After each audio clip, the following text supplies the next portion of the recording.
সুপ্রিয়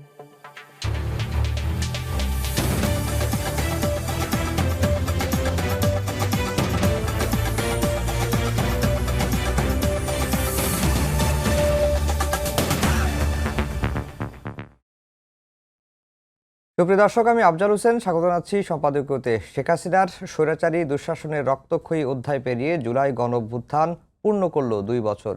প্রায় 1.5 দশকের গুম, খুন, লুটপাট ও বৈষম্যের কবল থেকে মুক্তির যে আকাঙ্ক্ষা নিয়ে আবু সাঈদ, মুগ্ধ, ওয়াসিমরা বুক পেতে দিয়েছিল, তার প্রাপ্তি অপ্রাপ্তির হিসাব মেলাবার সময় এসেছে। স্বৈরাচারের পতন আর ভোটাধিকার ফিরে এলেও শহীদদের স্বপ্নের বৈষম্যহীন বাংলাদেশ কতটুকু পূরণ হয়েছে? অন্যদিকে মব জাস্টিস ও উগ্র ডানপন্থার উত্থান নিয়ে প্রশ্ন তুলেছেন বিশ্লেষকরা। প্রাসঙ্গিক বিষয় নিয়ে আমাদের আজকের সম্পাদকীয় গণঅভ্যুত্থান পাওয়া না পাওয়া।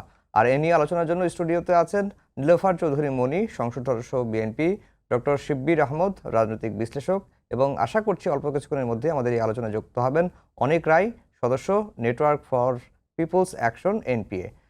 যাচ্ছি আলোচনায়। মনি আপা, আজকে দিনের সবচাইতে বড় খবর সেটি হচ্ছে যে ৪৫ বছর পর পলাতক ছিলেন একজন সেনা কর্মকর্তা, যিনি সাবেক প্রেসিডেন্ট জিয়াউর রহমানের হত্যার সঙ্গে সরাসরি জড়িত, এবং তিনিই প্রথম জিয়াউর রহমানকে শনাক্ত করে দিয়েছিলেন এমন খবর আমরা পেয়েছি। তাকে ডিবি আটক করার পরে তাকে সেনাবাহিনীর কাছে হস্তান্তর করা হয়েছে। যে এই খবরটি এসেছে যে এতদিন পরে সে গ্রেফতার হলো, এবং যদি আমরা বলি যে জিয়াউর রহমানের হত্যাকাণ্ডের সাথে যে আসামিরা জড়িত ছিল তাদের মধ্যে 13 জনের মৃত্যুদণ্ড হয়েছিল, এর মধ্যে 12 জনের ফাঁসি কার্যকর করা হয়েছে, বাকি 5 জনের বিভিন্ন মেয়াদে কারাদণ্ড হয়েছে। একমাত্র এই আসামি মোজাফফর তিনি জীবিত আছেন। তাহলে তার বিষয়টি তদন্ত বা বিচার প্রক্রিয়াটা কোন দিকে এগোলে জিয়াউর রহমান হত্যাকাণ্ডের যে মূল ঘটনা, নেপথ্যে কারা ছিল, সেগুলো আমরা জানতে পারি? ধন্যবাদ আপনাকে, যারা শুনছেন, এবং আমার সহালোচকবৃন্দকে শুভেচ্ছা। দেখেন, অত্যন্ত দুঃখজনক ছিল, মর্মান্তিক ছিল যে একটা দেশপ্রেমিক একজন বীর মুক্তিযোদ্ধাকে এবং দেশের প্রধানকে এইভাবে নৃশংসভাবে হত্যা করেছিল যারা, তাদের আমরা আসলে যে ক্লুটা, কেন তাকে হত্যা করা হলো, কেন কি তার অপরাধ ছিল, এগুলো আমরা কিছুই কিন্তু আমরা সন্দেহ করেছি, ধারণা করেছি, কিন্তু পাইনি। এই যারা এটার সাথে জড়িত ছিল তাদেরকে মার্শালতে নিয়ে তাদেরকে যে বিচারটা তড়িৎ করা হলো তাতে, এবং মেজর জেনারেল মঞ্জুর তাকে অ্যারেস্ট করার পরে তাকে কিন্তু রাস্তাতেই মেরে ফেলা হলো। এই জায়গাটা, এই কারণগুলোর জন্য আমরা কিন্তু আসল ক্লুটা পাই নাই এখন পর্যন্ত। এটা উনি আমার নেতা, আমি ওনার আদর্শকে ধারণ করে রাজনীতি করি। এখনো এতদিন পরে, আমরা খুব ছোট ছিলাম যখন ওনার এই ঘটনাটা ঘটেছে, এতদিন পরে যখন এই আসামিটাকে পাওয়া গেল, সে ফেরার ছিল, তাকে যখন পাওয়া গেল, আমরা তার কাছ থেকে অবশ্যই সব কিছু জানতে চাই। যেহেতু একজন আছে, আমরা জানতে চাই যে ওনাকে কেন, কিভাবে ওনাকে মারা হয়েছিল, কি কারণটার জন্য ওনাকে মারা হয়েছিল। আমি বলবো আপনার মাধ্যমে বাংলাদেশ সরকারের কাছে, বাংলাদেশের সেনাবাহিনীর কাছে, যাদের কাছে হ্যান্ডওভার করা হয়েছে, কারণ আমরা জানি যে সেনাবাহিনীর বিচারটা তারা নিজেরাই করেন। তো যে কারণে আমরা অনেক কিছুই জানতে পারি না, সাধারণ নাগরিক যারা। আমরা জানতে চাই তার মাধ্যমে, এই লোকটার মাধ্যমে, এই খুনির মাধ্যমে, যে কেন তাকে খুন করা হয়েছিল, কেন তাকে ওইভাবে ব্রাশ ফায়ারে হত্যা করা হলো, এবং কি তাদের দৃষ্টিতে তার কোনখানে অপরাধটা ছিল। একজন দেশপ্রেমিক মানুষকে তার আপাদমস্তক শহীদ প্রেসিডেন্ট জিয়াউর রহমান এই রাষ্ট্রের জন্যই উনি জীবন পর্যন্ত দিয়ে গেছে। তো কি কারণে তাকে জীবন দিতে হয়েছিল, যেহেতু তার মৃত্যুটা স্বাভাবিক না, তাদের মাধ্যমে তার মৃত্যু হয়েছে, এই জিনিসটা আমরা আসলে প্রথমেই আগে জানতে চাই। এই জন্য বলবো যে আগেই তাকে ওই হুটহাট করে তাকে মাসালতে নিয়ে আবারও তাকে ওইভাবে হত্যা না করে আগে যেন, যেহেতু শহীদ প্রেসিডেন্ট জিয়াউর রহমানের যোগ্য উত্তরসূরি দেশনায়ক তারেক রহমানের কাছে এখন রাষ্ট্রের দায়িত্ব, উনি একজন রাষ্ট্রপ্রধান হিসেবে ওনার বাবার জন্য এই কাজটা করলে আমাদের জন্য এবং আমাদের পরবর্তী প্রজন্মের জন্য এটা অত্যন্ত মানে গুরুত্বপূর্ণ, যে এই তথ্যগুলো আমাদের জানা দরকার, আমরা জানতে চাই। ডক্টর শিব্বির আহমদ, এই যে ৪৫ বছর পলাতক ছিলেন, তিনি ভারতে চলে গিয়েছিলেন, ভারত থেকে নাম বদলে বাংলাদেশে যাতায়াত করতেন, এই ধরনের খবরগুলো আমরা এখন পর্যন্ত পাচ্ছি। যেহেতু তিনিই একমাত্র ব্যক্তি জিয়াউর রহমানের হত্যার সঙ্গে সরাসরি জড়িত ছিলেন, জীবিত ব্যক্তি, এবং তার কাছ থেকে জিয়াউর রহমান হত্যার নেপথ্যের কি ছিল, নেপথ্যের কারিগরি বা কারা, তার সম্পর্কে জানার সুযোগ আছে আমাদের, যদি ভালো করে ইনভেস্টিগেশন করা হয়।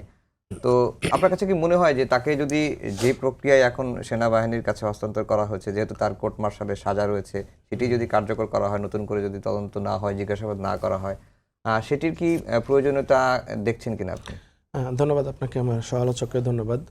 মনিয়াপা বলেছেন যে খুবই দুঃখজনক একটা ঘটনা বাংলাদেশের ইতিহাসে, যে বাংলাদেশের সবচেয়ে পপুলার প্রেসিডেন্ট ছিলেন শহীদ প্রেসিডেন্ট জিয়াউর রহমান, ওনাকে নির্মমভাবে হত্যা করা হয়েছে এবং পরবর্তীতে কোর্ট মার্শাল হয়েছে, অনেকের বিচার হয়েছে, কেউ কেউ ইনস্ট্যান্টেই নিহত হয়েছে। এটা একটা সামরিক ছোটোখাটো বিদ্রোহের মতো ছিল, একটা ফেইল্ড বিদ্রোহ আমরা বলতে পারি। তো এর মধ্য দিয়ে বিচার হয়েছে। এখন এখানে আইনি কিছু ব্যাপার আছে। ধরেন প্রথমত হচ্ছে যে ধরেন একটা হত্যাকাণ্ডের ঘটনা ঘটলো, এটা একটা ফৌজদারি অপরাধ হলো। এখানে একজন রাষ্ট্রপ্রধানকে হত্যা করা হয়েছে, সেটা একটা ফৌজদারি অপরাধ। কিন্তু আবার সামরিক বিদ্রোহ হয়েছে বা একটা রাষ্ট্রদ্রোহ হয়েছে, এরা সবাই সার্ভিং ছিলেন সেনাবাহিনীতে। সো এটা ধরেন সেই ক্ষেত্রে একটা মার্শাল কোর্টের ইস্যুজ। তো তখন যে বিচারটা হয়েছে মার্শাল কোর্টে বিচার হয়েছে এবং যাদের অনেকের ফাঁসি হয়েছে, এই হচ্ছে পলাতক ছিল। এখন যদি মার্শাল কোর্টের সেই রায় তারা বাস্তবায়ন করে, তাহলে নতুন করে বিচার করবার দরকার হচ্ছে না। মানে তাকে আগের আইনে মৃত্যুদণ্ড আছে, মৃত্যুদণ্ড বাস্তবায়ন করবে, বা যদি কোনো আপিলের সুযোগ থাকে মার্শাল কোর্টে সেটা করবে।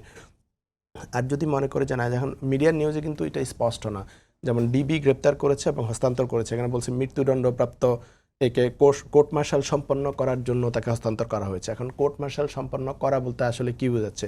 কি রায় বাস্তবায়ন করা, নাকি আবার পুনঃ তদন্ত বা বিচার করবে?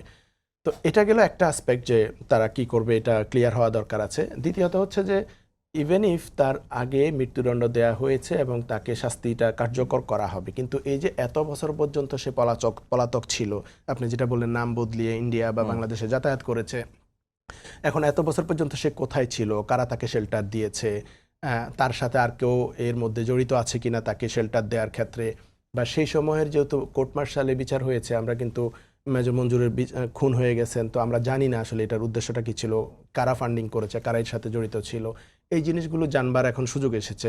আর যেহেতু এখন বিএনপি নেতৃত্বাধীন সরকারও ক্ষমতায় আছে, তো আমি মনে করি এটা বিএনপিরও ইনভেস্টিগেট করার জন্য এই মোটিভেশনটা থাকা দরকার, যে তাদের দলের প্রধানকে যে খুন করা হলো, এটা মোটিভেশনকে আমি শুধু অপরাধীদের ধরলাম, খুন করে ফেললাম একটা অন্ধকারের মধ্যে, আর কিছুই জানলাম না, এটা দিয়ে তো আসলে সঠিক বিচারটা হলো না। এমন হতে পারে এর পেছনে আরও কোনো শক্তি জড়িত ছিল, অথবা এই মোজাফফরকে যে এতদিন পর্যন্ত প্যাট্রোনাইজ করেছে কেউ না কেউ, নিশ্চয়ই কারো না কারো কোনো স্বার্থ ছিল। সে কিভাবে এতদিন পর্যন্ত টিকে ছিল ধরা না পড়ে, সেটা মানে একটা স্বাধীন তদন্ত কমিশন, একটা তদন্ত হওয়া উচিত।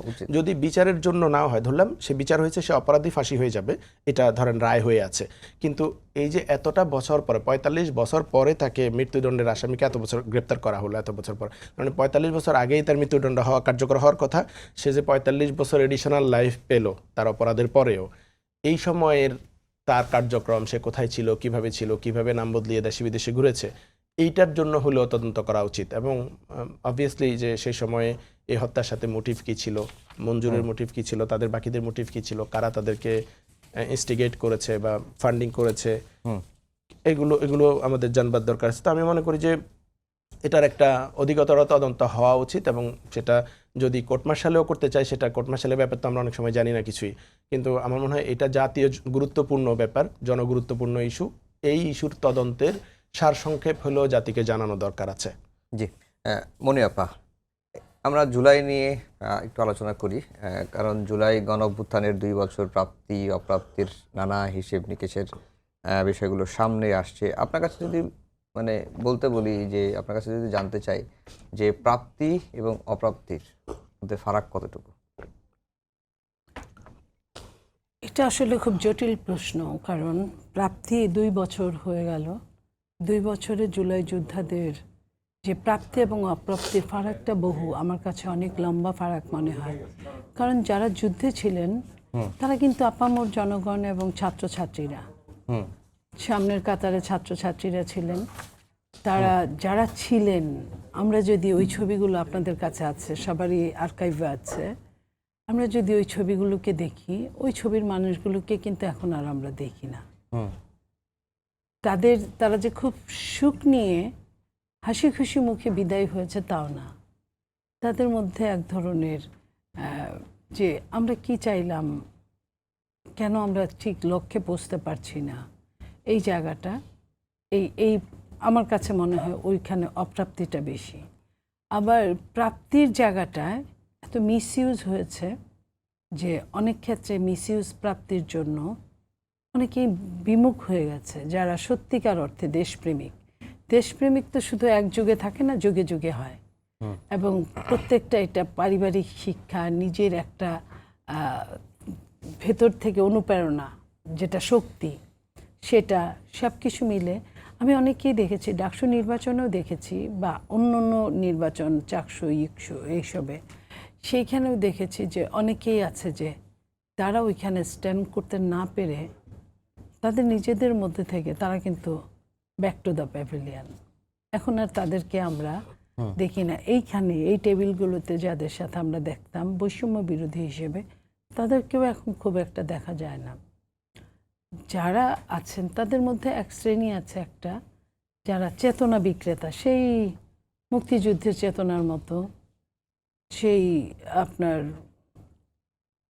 ফ্যাসিস্টের সময় যে সুবিধাভোগী বা সুবিধাবঞ্চিত, তাদেরও একটা চেতনা আছে। সেই চেতনার মতো তারা চেতনাটা সেল করতে পারদর্শী।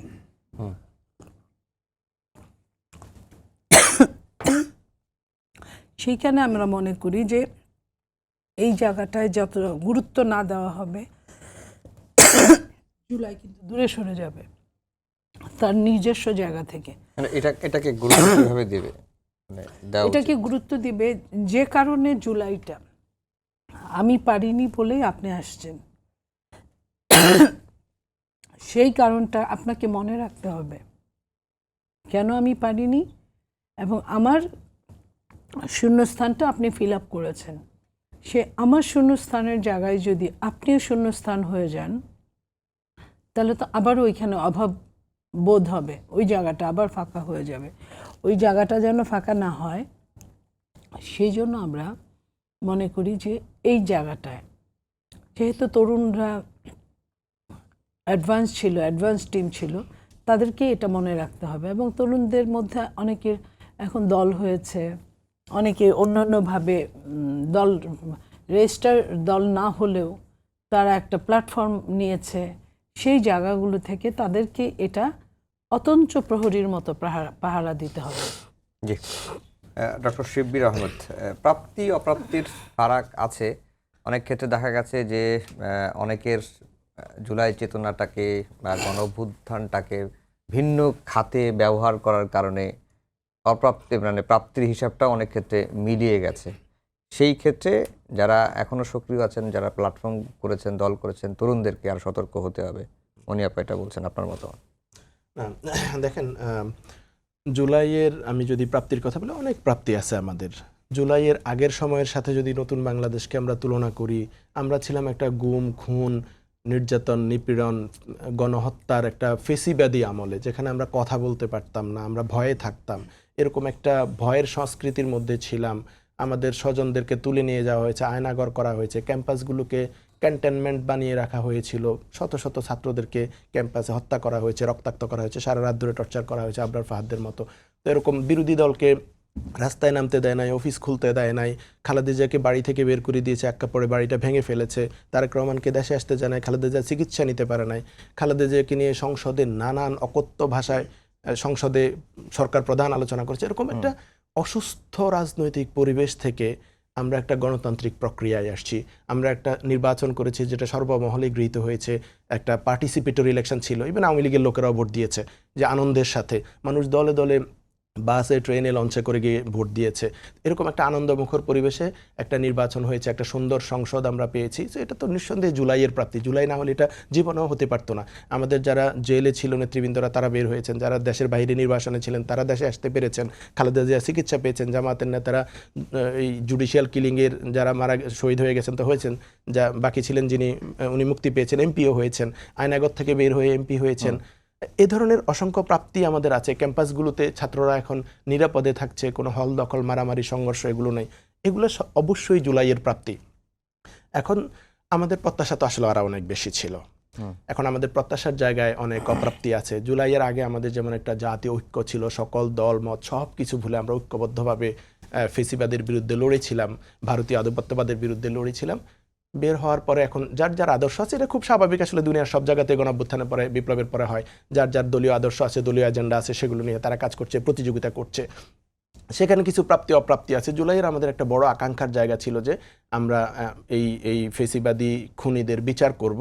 বিচারটা ধীর গতিতে চলছে। আমি বলবো যে এই জায়গাটায় আমরা এখনো সেই জায়গায় যেতে পারি না যে বিচারটা ত্বরান্বিত করা, এটা হয় নাই। কোনো কোনো ক্ষেত্রে অনেক খুনিরা বের হয়ে যাচ্ছে জামিন পেয়ে। আরেকটা হচ্ছে যে এই যে দুনিয়ার সব জায়গায় বিপ্লবের পর এরকম ফেসিবাদী দলগুলো আদালতের রায়ের মাধ্যমে নিষিদ্ধ হয়ে যায়, কিন্তু বাংলাদেশে একটা অ্যাডমিনিস্ট্রেটিভ অর্ডারের মাধ্যমে নিষিদ্ধ হয়ে আছে। এখন পর্যন্ত এটার বিচার প্রক্রিয়া আগায় নিষিদ্ধ হয় না। আপনি সিরিয়া বলেন, তিউনিসিয়া বলেন, মিশর বলেন, সব দেশে এরকম এই ফেসিবাদী সংগঠনগুলো, সন্ত্রাসী সংগঠন যারা ক্ষমতায় থেকে গণহত্যা করে মানুষের লুটপাট করে পালাতে বাধ্য হয়েছে, এদের দল নিষিদ্ধ হয়, কিন্তু বাংলাদেশে এটা আমরা এখন পর্যন্ত দেখতে পাই নাই। এর বাইরে অপ্রাপ্তির জায়গায় যদি বলেন যে আমাদের রাজনৈতিক যে সংস্কারের জায়গাটা দরকার ছিল, এই জায়গাটায় সরকারের অনেক গাফিলতি আমরা দেখেছি, বা অনেক জায়গায় এটাকে অবমূল্যায়ন করা বা গুরুত্ব কম দেওয়া হয়েছে। যেমন গণভোটটাকে বাস্তবায়ন করা হয় নাই, এটাকে একরকমের অবজ্ঞা করা হয়েছে জনগণের মতামতকে, রায়কে। এরপরে ধরেন আপনার আমাদের যে সাংবিধানিক প্রতিষ্ঠানগুলো, দুদক, মানবাধিকার কমিশন বা গুম কমিশনের ধরনের কমিশনগুলো ল্যাপস করে দেওয়া হয়েছে। বলা হয়েছিল যে আরও অধিকতর সংশোধন করে নিয়ে আসবে, কিন্তু আমরা ওভাবে আসলে এখন পর্যন্ত দেখছি না।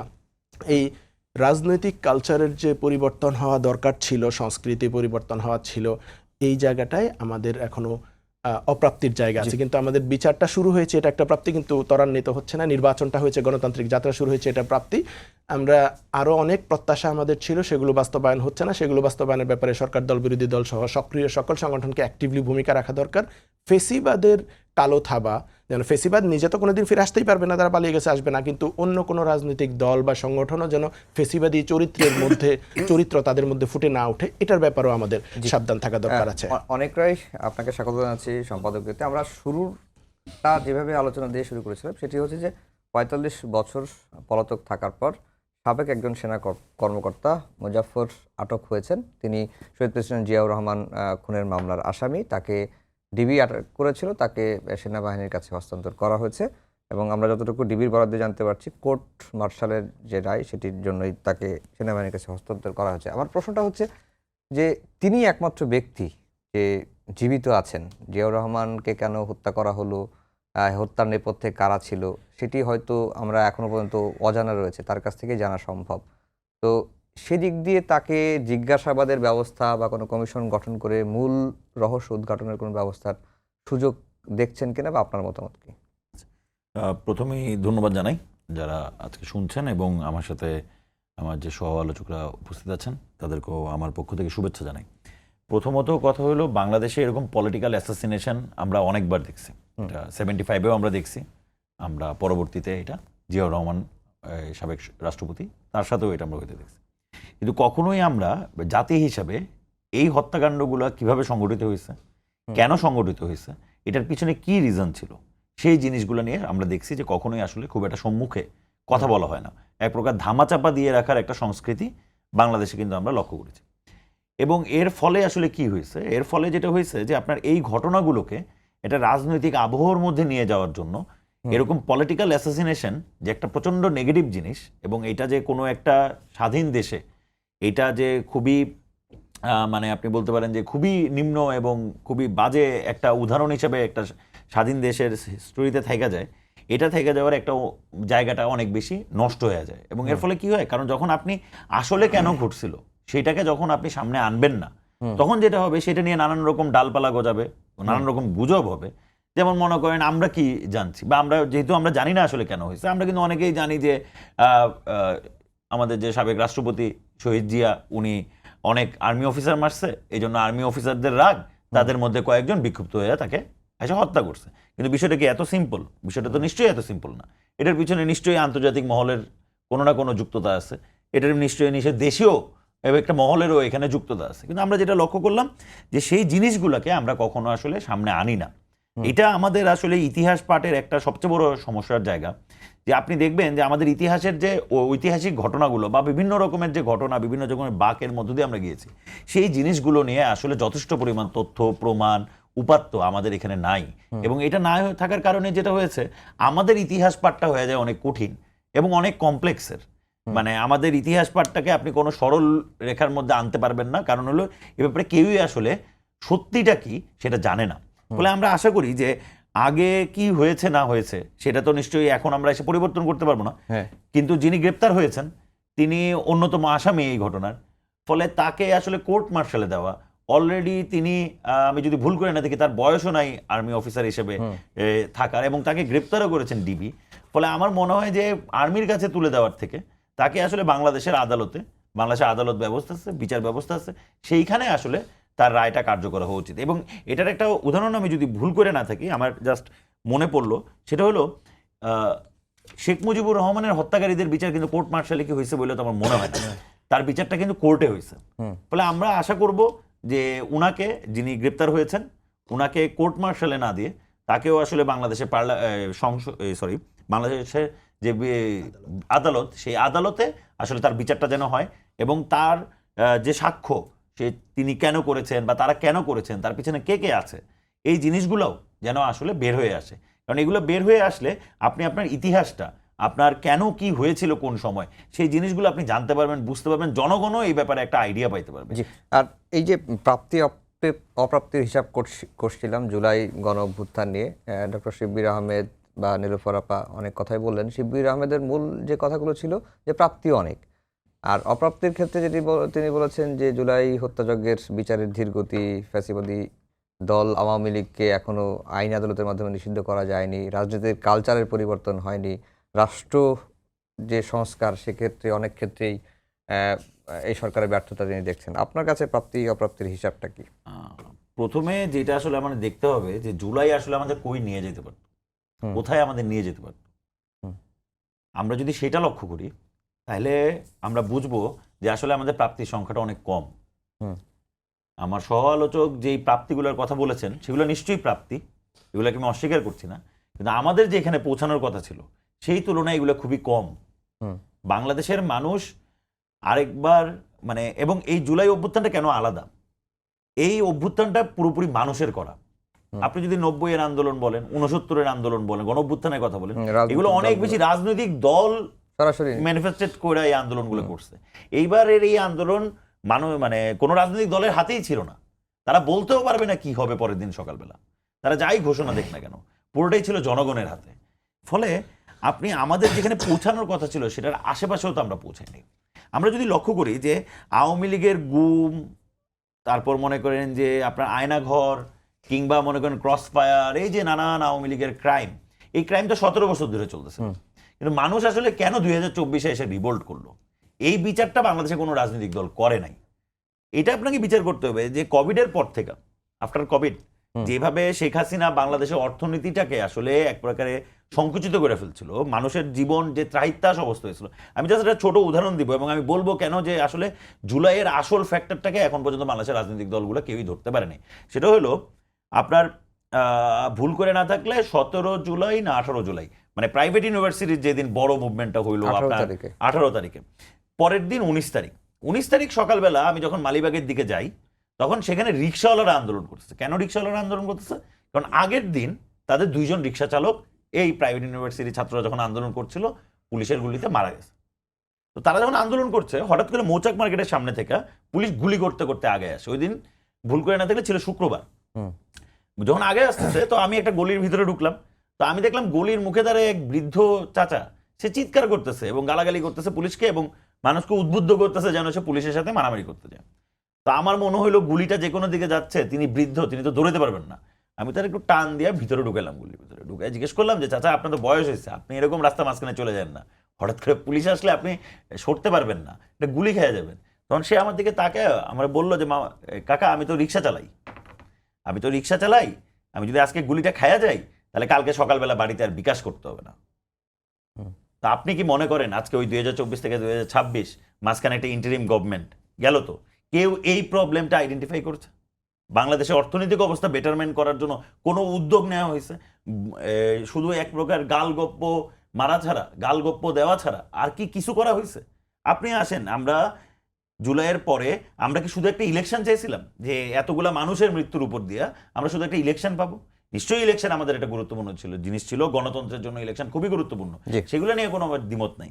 কিন্তু ইলেকশনের পরে এবং ইলেকশনের আগে যে ঘটনা প্রবাহ বাংলাদেশের মধ্যে দিয়ে গেছে, আমরা যেভাবে একটা উগ্রপন্থী রাজনীতির উত্থান এখানে আমরা দেখতে পাচ্ছি, আমরা দেখছি কিভাবে সংবাদপত্র পুড়ায় দেওয়া হয়েছে, আমরা দেখছি কিভাবে মব করা হয়েছে, এবং আমরা দেখছি সরকার সেখানে কিভাবে দুর্বল হয়ে বসেছিল সেই ইন্টারিম সরকার। তো যেই সরকার গণঅভ্যুত্থানের সরকার, তার কি দুর্বল থাকার কথা ছিল? তাহলে সে দুর্বল ছিল কেন? এখন এই প্রশ্নগুলো তো আসলে খুবই গুরুত্বপূর্ণ।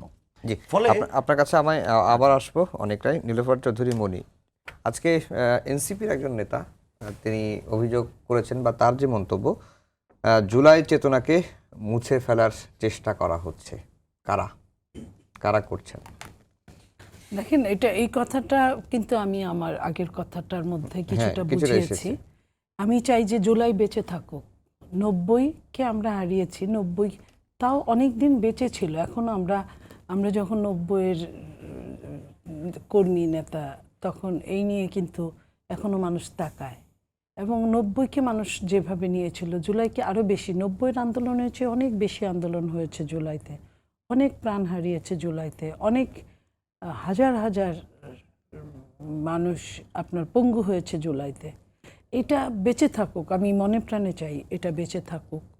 কিন্তু এটা বেঁচে থাকার জন্য যে পলিসি করা দরকার, সেটা আপনার সেখান থেকে কেন কিভাবে তারা দূরে আমি জানি না।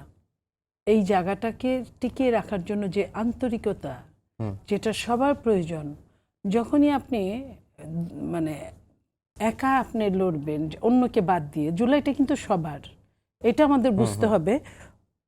এটা সত্যি যে ছাত্রছাত্রীরা অ্যাডভান্স ছিল, এগিয়ে ছিল তারা, কিন্তু পেছন থেকে কিন্তু সবাই যেভাবে পেরেছে সহযোগিতা করেছে সবগুলা দল। এখন আপনার একটা দল যদি থাকে, তার কোটি মানুষের দল, সে যদি একটুখানিও যদি ঝাঁকি দেয় অনেক মানুষ পাওয়া যাবে, এবং মারা যদি যাওয়া শুরু করে তার লোকই কিন্তু বেশি মারা যাবে, যারা নেপথ্যে থেকেছে। নেপথ্যে না থাকলে এই আন্দোলনটা ওইভাবে হতো না, কারণ দলগুলো অনেক আন্দোলন করে দেখেছে যে ফাইনালি সাকসেস হতে পারে নাই, হতে দেওয়া হয় নাই। তো যে কারণে ছাত্রদের কোনো দল ছিল না, ছাত্ররা নেমেছিল। তো সেইখানে পেছন থেকে যারা করেছে তাদের, সামনে থেকে যারা করেছে তাদের, এবং যে এখানে যারা বুদ্ধি অ্যাপ্লাই করেছে তাদের, প্রত্যেকের মধ্যে যদি আন্তরিকতা ওইভাবে থাকে যে হ্যাঁ এটাকে আমরা বাঁচিয়ে রাখতে চাই, দলমত নির্বিশেষে সবাই মিলে, তাহলে এটা বেঁচে থাকবে। কিভাবে বেঁচে থাকবে? আস্তে আস্তে আপনার বেঁচে থাকবে তো আমাদের কর্মে, আমাদের চেতনায়, সত্যিকার অর্থের চেতনায়। এটা চেতনা বিক্রির চেতনায় না, আমাদের চেতনায়, আমাদের রক্তে, আমাদের মগজে এটা বেঁচে থাকবে। তো এই জায়গাগুলো, যে কথাগুলো বললাম, এটাকে অ্যাপ্লাই করতে হবে। বিনা যুদ্ধে কিছুই পাওয়া যায় না। আর যেখানে বাংলাদেশটা এমন একটা দেশ, এখানেই ষড়যন্ত্রকারী, এখানেই আপনার ষড়যন্ত্র থেকে উদ্ধারকারী।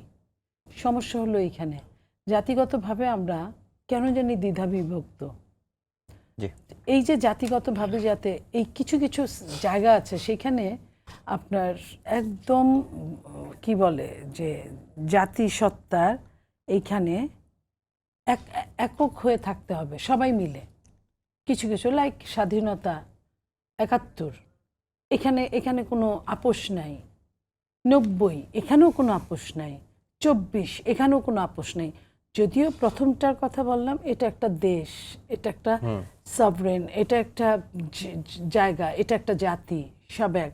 আর পরেরগুলো যেটা আমি বলছি গুরুত্বপূর্ণ, তবে এখানে স্বৈরশাসক, ফ্যাসিস্ট এদেরকে উৎখাত করা। অনেক দিনের জগদ্দল পাথরের মতো ঘাড়ে চেপে বসেছিল, অনেক টর্চার করেছে, অনেক অত্যাচার করেছে, রাষ্ট্র নিরুপায় ছিল বহু বছর, গণতন্ত্র ধ্বংসপ্রাপ্ত ছিল বহু বছর। এই জায়গাগুলো যারা মেরামত করেছে নিজের জীবন দিয়ে, নিজের রক্ত দিয়ে, তাদেরকে বাঁচিয়ে রাখতে হবে। এই জায়গাটায় আপনার জাতীয় ঐক্যের বিকল্প হতে পারে না। জি, ডক্টর শিবির আহমদ, জুলাই বাঁচবে কিভাবে? দেখেন, চেতনা শব্দটা তো আওয়ামী লীগ সরকার এত পচিয়ে ফেলছে, আমি এই শব্দটা বলতে চাই না। চেতনা করতে করতে চেতনা শব্দটা আমাদের কাছে হয়ে গেছে যে লুটপাটের প্রতিশব্দ। চেতনা শব্দটা হয়ে গেছে বিরোধী পক্ষকে দমনের প্রতিশব্দ। যত সব অপরাধ কর্ম ঢাকার প্রতিশব্দ হয়ে গেছে চেতনা শব্দটা। আমি যদি জুলাইয়ের জায়গা থেকে বলি, জনগণের কি প্রত্যাশা ছিল, কেন জনগণ রাস্তায় নেমে আসলো, দল মত নির্বিশেষে, নারী পুরুষ বয়স সব ভেদাভেদ ভিন্ন করে সব মানুষরা রাস্তায় নেমেছে। তাদের, আমি মনে করি সবচেয়ে বড় যে জিনিসটা অভাব ছিল সেটা হচ্ছে মানুষের কোনো ডিগনিটি ছিল না। এবং মানুষ মনে করতো যে আমরা প্রজা হয়ে গেছি, যে শেখ হাসিনা আমাদের খাওয়ায়, শেখ হাসিনা আমাদেরকে ব্লাউজ দেয়, শেখ হাসিনা আমাদেরকে মোবাইল ফোন দেয়, শেখ হাসিনা আমাদেরকে পদ্মা সেতু দেয়, সে রোহিঙ্গাদেরকে খাওয়ায়, 10 লাখ মানুষকে খাওয়ায়। মানে এভরিথিং হয়ে গেছে যে শেখ হাসিনা একজন রানীর, দেশটা তার আর তার বাপের, আমরা হচ্ছি প্রজা, আমরা তার দয়ায় বেঁচে থাকি। মানুষের কোনো ডিগনিটি ছিল না, এবং ক্যাম্পাসগুলোতে ছাত্রছাত্রীদের কোনো ডিগনিটি ছিল না, স্লেভের মতো ব্যবহার করেছে। তো এই যে বিদ্রোহটা হয়েছে, এটার একটা বড় কারণ হচ্ছে মানুষের ডিগনিটি মানুষ ফেরত পেতে চায়, একটা সম্মানজনক লাইফ লিড করতে চায়। এবং ক্যাম্পাসগুলোতেই কিন্তু প্রথম বিদ্রোহ হয়েছে এবং ছাত্রলীগকে প্রথম তারা তাড়িয়েছে। ডিগনিটির জায়গাটা আমি মনে করি ইম্পর্ট্যান্ট। এটা যদি আমরা এনশিওর করতে পারি মানুষের জন্য, এইটা হচ্ছে জুলাইকে বাঁচিয়ে রাখা। এই যে সাম্প্রতিক সময়ে বিতর্ক হলো শিক্ষামন্ত্রীর একটা কথা নিয়ে, আমি মনে করি এটা হচ্ছে এই ফেসিবাদী শব্দ, যে আমি অন্যদেরকে তার ডিগনিটিটা না দেয়া, সে ছাত্র হোক, ছোট হোক, বাচ্চা হোক, তাকে তার ডিগনিটিটা দেয়া, আর তাকে আমি ফার্মের মুরগি বলে ছোট করব না। তার দ্বিতীয় যেটা হচ্ছে যে ডিসক্রিমিনেশনকে নিয়ে এখানে মুভমেন্টটা হয়েছে। চাকরির ক্ষেত্রে বা ইয়ের ক্ষেত্রে মানুষ যখন দেখে যে আমি ফেয়ার ট্রিটমেন্ট পাচ্ছি না, দেখেন মানুষ যদি পড়াশোনা করে জব মার্কেটে যায়, চাকরি পায়, এবং সে যদি মনে করে আমি একটা ফেয়ার ট্রিটমেন্ট পাচ্ছি, আমার পরিবার নিয়ে আমি বেঁচে থাকতে চাই, পারতেছি, তাহলে কিন্তু অনেকেই পলিটিক্স নিয়ে বদারও করে না।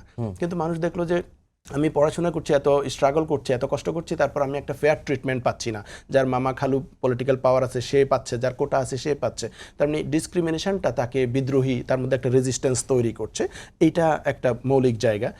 আর বেসিক যে হিউম্যান রাইটসগুলো আমাদের সংবিধান আমাদেরকে এনশিওর করা, আমার ধর্ম পালনের, সভা সমিতি করা, রাজনৈতিক দল করার, দলের অফিস করা, বেসিক হিউম্যান রাইটসগুলো আমরা যেন ভায়োলেট না করি, তাহলেই হচ্ছে জুলাই বেঁচে থাকবে। আর পলিটিক্যাল যে সংস্কারগুলোর কথা একটু আগে আলাপ করেছিলাম, যে আমাদের সাংবিধানিক প্রতিষ্ঠানগুলো, কমিশনগুলো যেটা ক্ষমতার মধ্যে চেক অ্যান্ড ব্যালেন্স রাখবে। অনেক ভাই বলছিলেন যে আমরা কোথায় যেতে পারতাম, আমাদের আসলে অনেক সম্ভাবনা ছিল। যদি আমরা এই পলিটিক্যাল সংস্কারগুলো করতাম, তাহলে হয়তো আমরা ক্ষমতার মধ্যে একটা চেক অ্যান্ড ব্যালেন্স তৈরি হতো, যাতে করে পরবর্তীতে কেউ আর ফেসিবাদ না হয়ে উঠতে পারে।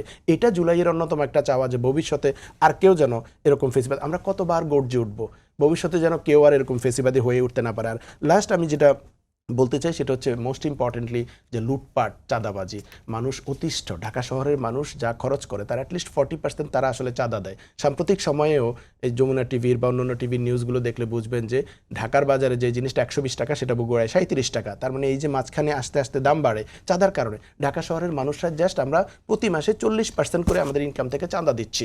এই জিনিসটা মানুষকে অ্যাফেক্ট করে, আমরা অর্থনৈতিক জায়গায় এই স্বচ্ছতাটা পাচ্ছি না। সম্প্রতিও চট্টগ্রামে দেখলেন যে একটা প্রতিষ্ঠানে গিয়ে একজন ডিমন বা কেউ গিয়ে বলতেছে পুলিশ কমিশনার আমার নাম্বার দিস, দেখিস সে চিনবে, মানে আমি কে।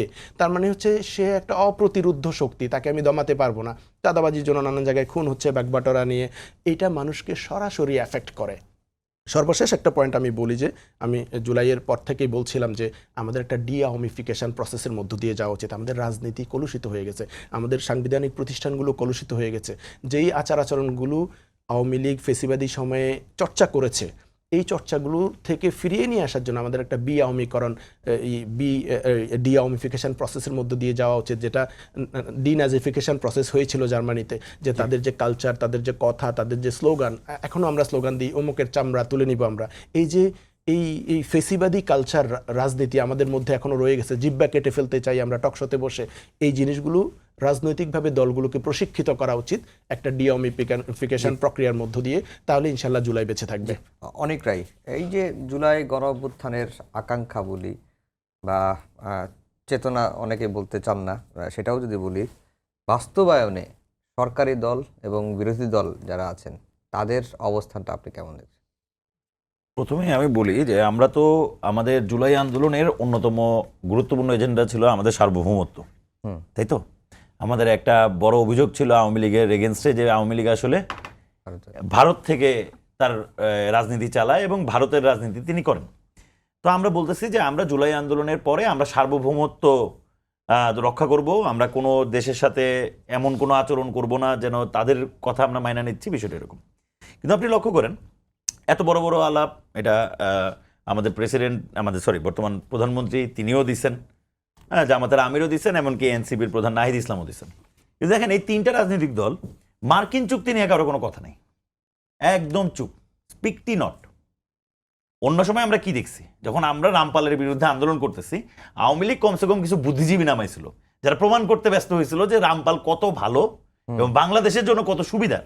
কিন্তু এইবার এসে দেখেন কোনো বুদ্ধিজীবীও নামে নাই, একটা বুদ্ধিজীবীও নামানো হয় নাই যিনি বলবেন যে এই চুক্তিটা ভালো, বাংলাদেশের জন্য ভালো, একটা লোক নেই। কিন্তু দেখেন কারো কোনো মুখে আলাপ নাই।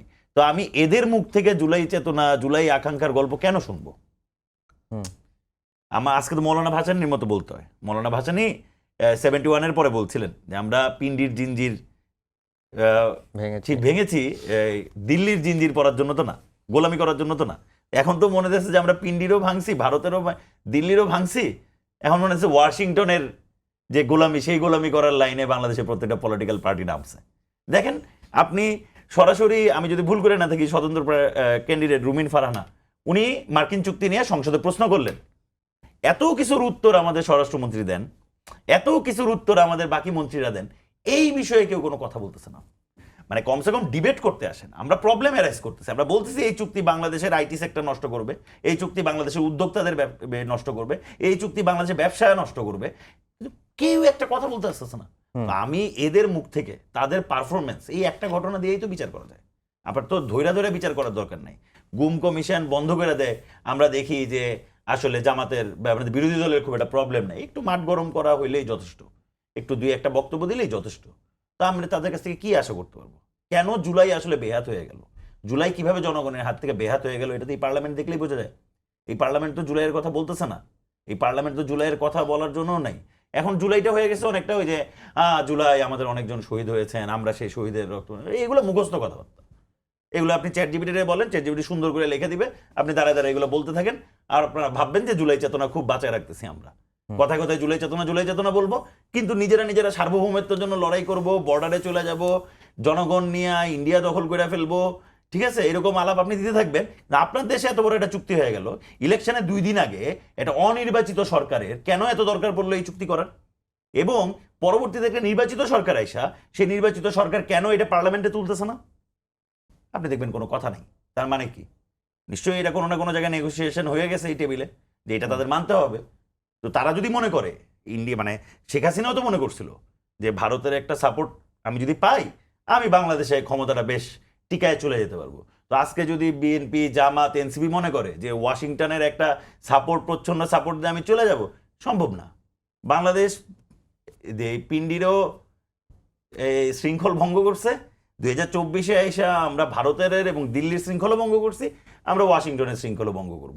এবং এরা যারা আজকে এই চুক্তি নিয়ে একটা কথাও বলতেছে না, তারা সেদিন অপরাধীর কাঠগড়ায় দাঁড়াবে, আজকে যেরকম আওয়ামী লীগ অপরাধীর কাঠগড়ায় দাঁড়াচ্ছে। জি মনি আপা, জুলাই কিভাবে জনগণের হাত থেকে বেহাত হলো বর্তমান পার্লামেন্টের দিকে তাকালে বোঝা যায়।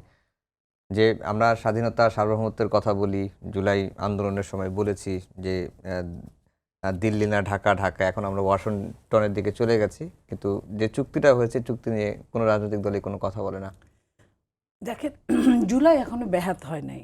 এইটুকু আমি বলতে পারি যে আপনার মহান জাতীয় সংসদে গত 2 দিন আগেও জুলাই নিয়ে কিন্তু একটা চ্যাপ্টার সব দল থেকেই আলোচনায় আসছে, যে এই দলগুলো সংসদে আছেন, প্রতিনিধিত্ব করছেন, প্রত্যেকটা দল থেকে একের অধিক জন জুলাই নিয়ে কথা বলেছেন, আলোচনা করেছেন, জুলাই কী হওয়া উচিত, এবং প্রত্যেকটা দল মিলে সেখানে কিন্তু এক জায়গায় উপনীত হতে পেরেছেন যে জুলাই সবার। মাননীয় প্রধানমন্ত্রী বলেছেন, মাননীয় বিরোধী দলীয় নেতা বলেছেন, অন্যান্য এনসিপির নেতা জনাব নাহিদ সাহেব বলেছেন। তো এই জায়গায় কারো কোনো কিন্তু কার্পণ্য নাই জুলাইকে স্বীকার করা। কিন্তু আমি যেটা বলছিলাম, শুধু স্বীকার করাই তো সব না, সেটার জন্য কাজ করা। কাজও যে হচ্ছে না তাও কিন্তু না। আপনার শহীদদের ফ্যামিলি 20,000 টাকা পাচ্ছে, আহতরা ক্যাটাগরি গেলি 3টা ক্যাটাগরিতে আপনার মাসোহারা পাচ্ছে, এবং 5 তারিখের মধ্যে জুলাই মিউজিয়ামটা খুলে দেওয়া হবে, এটা ঘোষণা আসছে। সেই দিক থেকে যদি আমি চিন্তা করি যে এগুলো কোনোটাই খারাপ না, বেটার। বাট আমি বলছি এটা বহুদিন এটা যেন টিকে থাকে, সেই টিকে থাকার জন্য যা যা করার, সেই জিনিসগুলো করার জন্য, মনে রাখার জন্য প্রত্যেককেই কিন্তু আপনার চেষ্টা করতে হবে, এবং এক মঞ্চে এই জায়গাটায় এখানে কোনো বিরোধিতা নাই, কারো থাকার কথা না। যত বিরোধিতা কম থাকবে, যত একাত্ম থাকবে, তত জুলাই টিকে থাকবে। তো এটার সাথে আপনার আমি মনে করি যে বাংলাদেশের যে কথাটা এতক্ষণ আসলো, যে চুক্তিটা বাংলাদেশ জাতীয়তাবাদী দল রাষ্ট্রীয় ক্ষমতার দায়িত্বে আছেন, যারা রাষ্ট্রীয় ক্ষমতার দায়িত্বে থাকেন তারা কিন্তু কাজ করে দেখান, তারা কিন্তু বলতে পারেন না, বলেন না। সরকারের অনেক কিছুই বলা যায় না, যেটা বিরোধী দলে থাকলে বলা যায়। আপনি খেয়াল করেন, এই কথাটা বিরোধী দলরাই তো আসলে তুলবে সংসদে, মহান জাতীয় সংসদে। বিরোধী দল এটা নিয়ে আলোচনা করবে, পয়েন্ট অফ অর্ডার নিবে, সম্পূরক প্রশ্ন করবে, যখনই বিদেশ নীতি আসবে তখন তারা কথা বলবে। তো তারা কিন্তু এখানে নিশ্চুপ, কেন আমি জানি না। আর সরকার শুনে কতটুকু করবে, যতটুকু করতে পারবে, পরবর্তী সংসদে সেটা আলোচনা উত্থাপিত হবে। আর সরকারের মুখ থেকে কথা বের করার জন্য বিরোধী দলের কোনো বিকল্প হতে পারে না। তা এখন বিরোধী দল যদি না চায়, তাহলে আমি নিজে থেকে কিভাবে বলবো? আপনি আমাকে বলেন, আমি তো কাজের জন্যই, আপনাদের কাজের জন্যই আমরা কাজ করছি। সো এইখানে আমাদের কাজ করে দেখানোর কথা। আরেকটা জিনিস, যে চুক্তি নিয়ে কথা হচ্ছে, সেই চুক্তি এই সরকারের সময় হয় না। অন্তর্বর্তীকালীন সরকারের সময় এই চুক্তিটা ইলেকশনের 3 দিন আগে শোনা যায়, আমি জানি না, আমি দেখিনি, শোনা যায় যে 3 দিন আগে হয়েছে। তাহলে কেউই কিন্তু এখানে ইন্ট্রিম সরকার চলে গেছে, কিন্তু সে তো দায়ের ঊর্ধ্বে না, তার দায়িত্ব আছে ওই সময়টায়। কেউ কিন্তু এটা নিয়েও কথা বলছে না। আপা, আমরা একেবারে শেষের দিকে চলে আসছি। ডক্টর শিব্বির আহমদ, যেটি মনি আপা বললেন যে আসলে সরকার তো আর সবকিছু বলতে পারে না, বিরোধী দলের উচিত ছিল যে নিশ্চুপ না থেকে বলা, কিন্তু বিরোধী দল কেন চুপ ছিল? মনিয়াপার কথা থেকে আমি ক্লিয়ার না, আসলে মনিয়াপা কি চুক্তিটার পক্ষে না বিপক্ষে। যদি মনিয়াপা, আমি তো এটা কিছুই জানি না, আমি সরকারে আছি, আমার কাছ থেকে কথা বের করে নিতে হবে। মনে হচ্ছে না মনিয়াপা রাষ্ট্রের একটা গুরুত্বপূর্ণ বিষয়ে কনসার্ন না, এই জিনিসটা মনিয়াপা পরিষ্কার করলেন যে আমি জানি না, আমি শুনেছি, আমি জানি না কবে হয়েছে, অথবা আমি এটা পড়ে দেখিনি, যেটা নিয়ে আলাপ আলোচনা হচ্ছে এরকম একটা বিষয় নিয়ে। আমি মনে করি একজন সংসদ সদস্য হিসাবে, রাষ্ট্রের গুরুত্বপূর্ণ মর্যাদা সম্পন্ন ব্যক্তি হিসেবে মনিয়াপার এটা জানা দরকার আছে, এবং একটা পক্ষ নিয়ে আবার দলকে সাজেশন দেওয়া দরকার আছে, এটা নিয়ে আলাপ আলোচনা হওয়া দরকার আছে। এখন এই চুক্তিটা করেছে ইন্টারিম গভর্নমেন্ট, এবং ইন্টারিম গভর্নমেন্টের একদম শেষের দিকে 2 দিন আগে তখন পররাষ্ট্র সচিব ছিলেন, উপদেষ্টা ছিলেন খলিল সাহেব, যিনি পরবর্তীতে বিএনপির পররাষ্ট্রমন্ত্রী হয়েছেন। এটা কিন্তু একটা বড় লিঙ্ক।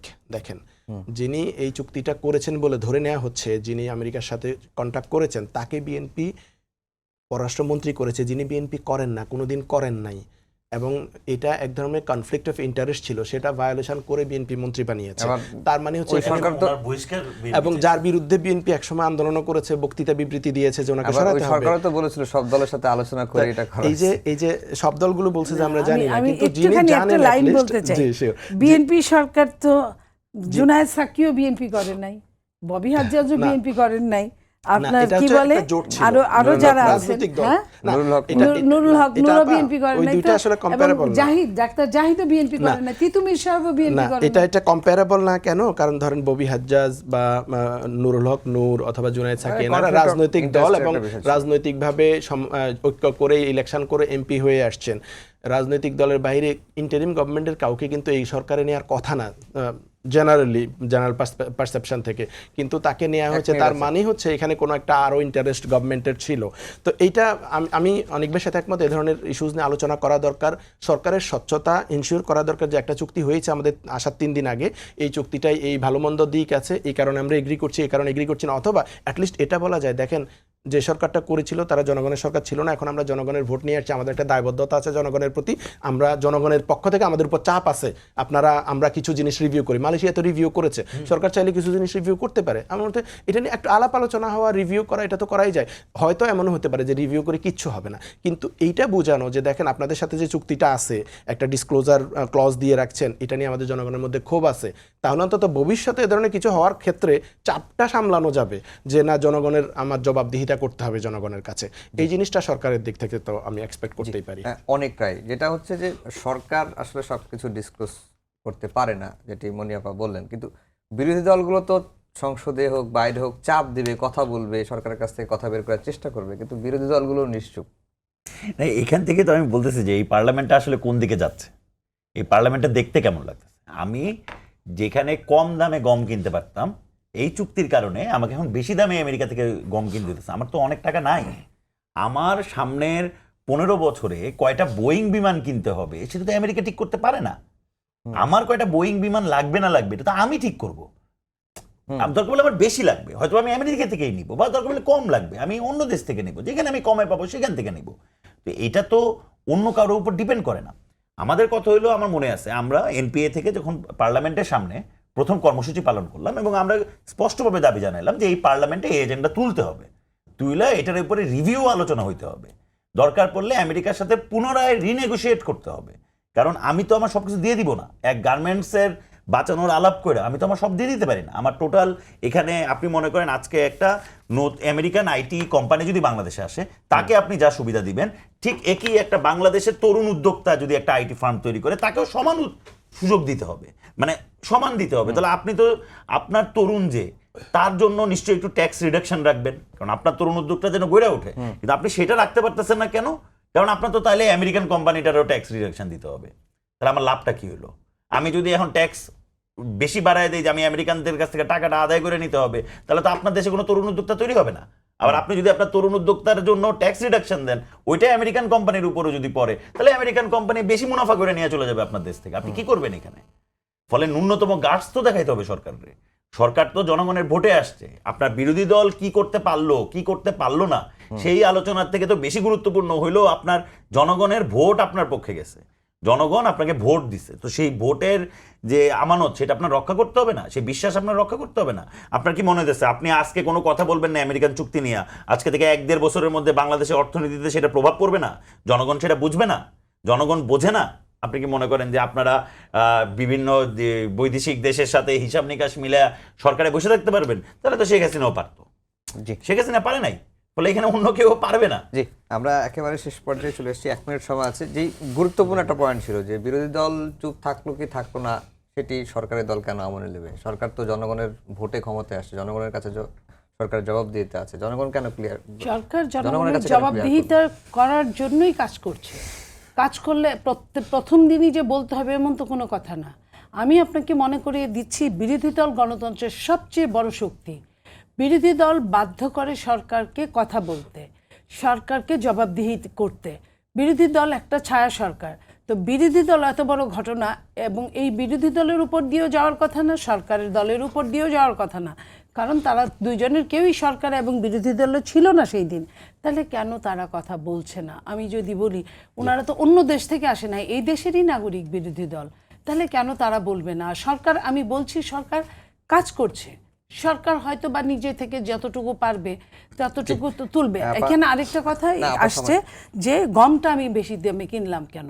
আমার যদি এখানে ধরেন 5টা মগ লাগে, 5টা মগের দাম যদি হয় 500 টাকার জায়গায় যদি 5টা মগের দাম হয় 50,000 টাকা, আর আমার যদি আরেকটা জিনিস লাগে, যেটা আমি গার্মেন্টসের কথাই বলি, যেটা 500 কোটি টাকা, তাহলে ওইখানে যদি আমি রেয়াত পাই, তাহলে আমার এইখানে তো একটুখানি খরচ করতে অসুবিধা নেই। অসংখ্য ধন্যবাদ জানিয়ে শেষ করছি আজকের সম্পাদকীয়। আগামীকাল আবারও দেখা হবে একই সময়ে। শুভরাত্রি।